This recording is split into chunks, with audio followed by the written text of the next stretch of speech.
Big pass இன்னைக்கான second ப்ரோமோவையும் வெளியிட்டுட்டாங்க. இந்த ப்ரோமோவை பார்த்தா ரொம்பவே காமெடியாவே இருக்குது.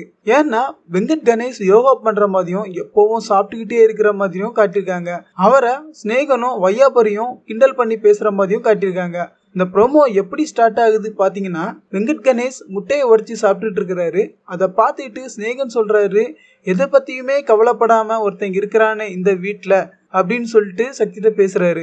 அதுக்கப்புறமா சொல்றாரு, நான் தான் நேர்மையா இருக்கிறேன்னு சொல்லி காட்டிக்கிறதுல நம்பர் 1 ஆளு வெங்கட் கணேஷ்னு சொல்றாரு. அதுக்கப்புறமா பிந்து மாதவி பாத்திரங்களை வாஷ் பண்ணிட்டு இருக்காங்க. அவங்கள்ட்ட போயிட்டு பாத்திரத்தை வாஷ் பண்றதுக்கு வெங்கட் கணேஷையும் கூப்பிட்டுக்க வேண்டியதுன்னு, இல்லைன்னா அவன் காலையில எல்லாம் வரமாட்டான்னு சொல்றாரு. அப்புறமா ஆரோ பழங்களை வெட்டிட்டு இருக்கிறாரு. அதை பார்த்துக்கிட்டு வையாபுரி சொல்றாரு, எல்லாரும் சீக்கிரமா சாப்பிட்டுருங்க, இல்லைன்னா பிளேட்ல அள்ளிட்டு போயிருவான் அப்படின்னு சொல்லிட்டு கிண்டல் பண்றாரு. அதுக்கப்புறமா ஸ்நேகன் சக்திட்ட சொல்றாரு, இவன் பரணியோட இன்னொரு வருஷம் தானே, இவனை கைய கால கெட்டி நாமளே வீட்டை விட்டு வெளியே தூக்கி போட்டுட்டா என்ன அப்படின்னு சொல்லிட்டு சொல்றாரு. இதோட இந்த ப்ரோமோ முடியுது. இன்னைக்கு இந்த ப்ரோமோவை பார்த்தா கண்டிப்பா பிக் பாஸ் நிகழ்ச்சி ரொம்பவே காமெடியாவும் சண்டையும் சச்சரமா போகும்னு சொல்லிட்டு எதிர்பார்க்கலாம்.